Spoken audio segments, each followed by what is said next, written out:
I'm going to be reading the Holy Bible. I'm going to be reading the Holy Bible from the beginning, Genesis, to the end, Revelation. So this is going to be a live reading. Essentially, we're just going to go in, read live from the beginning to the end. I hope you guys will enjoy it. It's going to be live if the stream cuts off due to my device just going on a dead battery, or if anything happens, I'm just going to continue the stream right where I left off. I'm just going to be just going from the beginning to the end, very simple. So yeah, now we're just going to start going from the beginning to the end. So let's begin.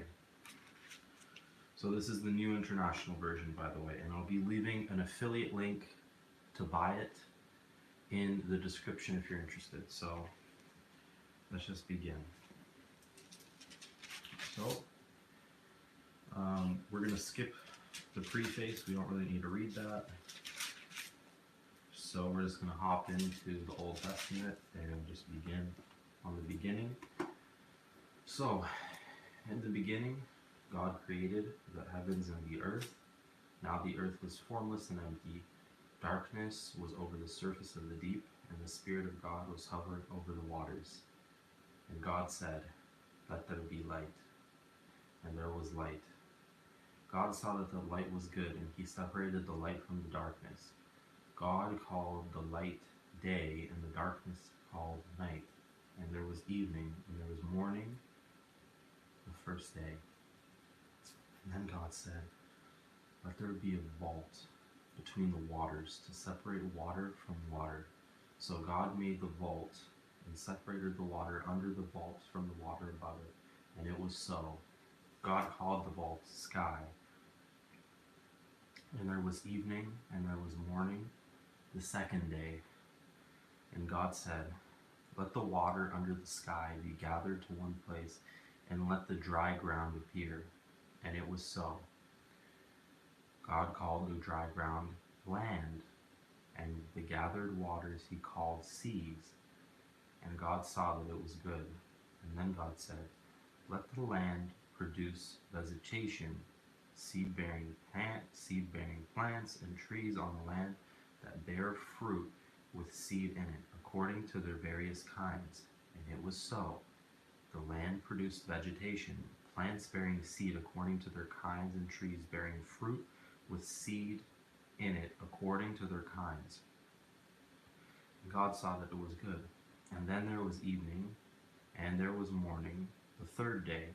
And God said, "Let there be lights in the vault of the sky to separate the day from the night, and let them serve as signs to mark sacred times and days and years.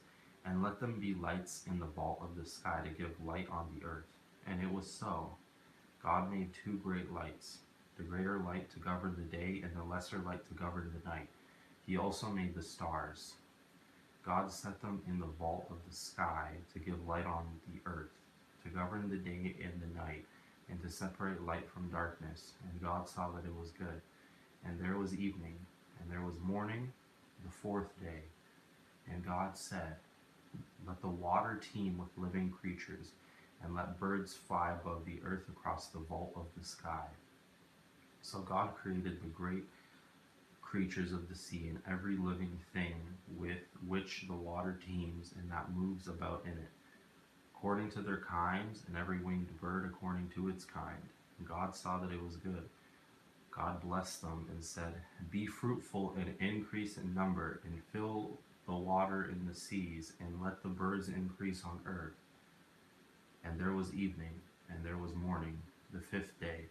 And God said, "Let the land produce living creatures according to their kinds, the livestock, the creatures that move along the ground, and the wild animals, each according to its kind." And it was so. God made the wild animals according to their kinds, the livestock according to their kinds, and all the creatures that move along the ground according to their kinds. And God saw that it was good. Then God said, "Let us make mankind in our image, in our likeness, so that they may rule over the fish in the sea, and birds in the sky, over the livestock and over the wild animals, and over all the creatures that move along the ground." So God created mankind in his own image. In the image of God he created them. Male and female he created them. God blessed them and said to them, "Be fruitful and increase in number. Fill the earth and subdue it. Rule over the fish in the sea and the birds in the sky, and over every living creature that moves on the ground." Then God said, "I give you every seed-bearing plant on the face of the whole earth, and every tree that has fruit with seed in it. They will be yours for food. And to all the beasts of the earth, and all the birds in the sky, and all the creatures that move along the ground, everything has the breath of life in it. I give every green plant for food." And it was so. God saw all that he made, and it was very good. And there was evening, and there was morning, the sixth day. Thus the heavens and the earth were complete in all their vast array. By the seventh day God had finished the work he had been doing. So on the seventh day he rested from all his work. Then God blessed the seventh day and made it holy, because on it he rested from all the work of creating that he had done. Adam and Eve. This is the account of the heavens and the earth when they were created, when the Lord God made the earth and the heavens. Now no shrub had yet appeared on the earth, and no plant had yet sprung up, for the Lord God had not sent rain on the earth, and there was no one to work the ground. But streams came up from the earth and watered the whole surface of the ground. Then the Lord God formed a man from the dust of the ground, and breathed into his nostrils the breath of life, and the man became a living being. Now the Lord God had planted a garden in the east, in Eden, and there he put the man he had formed. The Lord God made all kinds of trees grow out of the ground, trees that were pleasing to the eye and good for food. In the middle of the garden were the tree of life and the tree of the knowledge of good and evil. A river watering the garden flowed from Eden. From there it was separated into 4 headwaters. The name of the first is Pishon. It winds through the entire land of Havilah, where there is gold. The gold of that land is good. Aromatic resin and onyx are also there. The name of the second river is Gihon. It winds through the entire land of Cush. The name of the third river is Tigris. It runs through the east side of Ashur. And the fourth river is Euphrates. The Lord God took the man and put him in the Garden of Eden to work it and take care of it. And the Lord God commanded the man, "You are free to eat from any tree in the garden, but you must not eat from the tree of knowledge of good and evil, for when you eat from it, you will certainly die." The Lord God said, "It is not good for the man to be alone. I will make a helper suitable for him." Now the Lord God had formed out of the ground all the wild animals and all the birds in the sky. He brought them to the man to see what he would name them, and whatever the man called each living creature, that was its name. So the man gave names to all the livestock, the birds in the sky, and all the wild animals. But for Adam, no suitable helper was found. So the Lord God caused the man to fall into a deep sleep. And while he was sleeping, he took one of the man's ribs, and then closed up the place with flesh.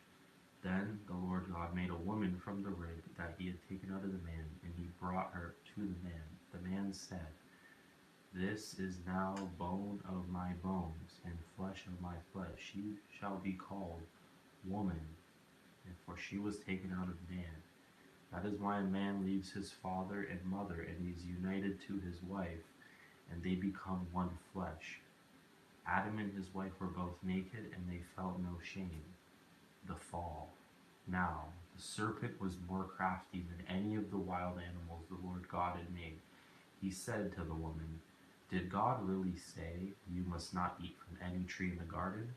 The woman said to the serpent, "We may eat fruit from the trees in the garden, but God did say, 'You must not eat fruit from the tree that is in the middle of the garden, and you must not touch it, or you will die.'" "You will not certainly die," the serpent said to the woman, "for God